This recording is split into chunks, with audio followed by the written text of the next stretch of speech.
conflict is brewing in the Middle East. This time it centers around the Syrian city of Suwayda, where Israel has launched airstrikes. The reason?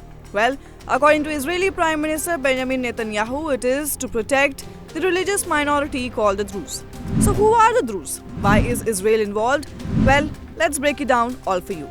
Fighting recently broke out in southern Syria as clashes erupted between Druze militias and Bedouin tribes, killing 30 and injuring dozens. Syrian forces stepped in, and reports say that they executed some civilians as well. Now, later on, Israel came out in support of Druze as it responded with airstrikes around Suwayda, claiming the Syrian government was planning to attack the Druze. So, who are the Druze? The Druze are a small Arabic-speaking ethno-religious community with a unique belief system. Their faith began in the 10th-11th century in Egypt, breaking off from Shia Islam. It was founded by Al-Hakim Bi-Amr Allah, who Druze believe was a divine figure. Their religion blends Islamic, Christian, Jewish and Hindu ideas. The Druze live in tight-knit communities, worship in simple centers called khalwas, and for them, marrying outside the faith is discouraged.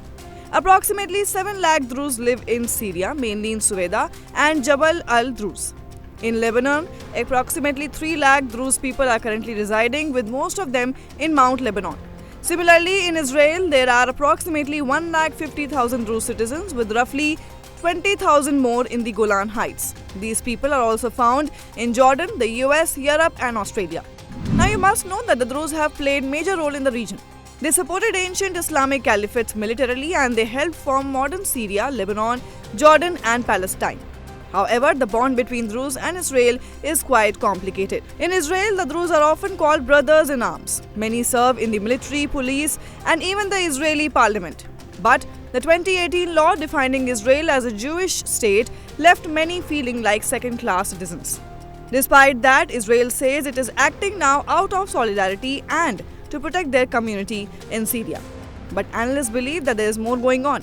Experts think that this is also about geopolitics. After the fall of the Assad regime in 2024, Syria became fragmented. It is believed that Israel has used the chaos to expand its influence, especially near its borders, and that's because the Druze regions are semi-autonomous and strategically important. As of now, the Syrian government, now led by interim President Ahmed al-Shara, sees Israel's actions as aggression and a violation of sovereignty. However, this conflict isn't just about one group.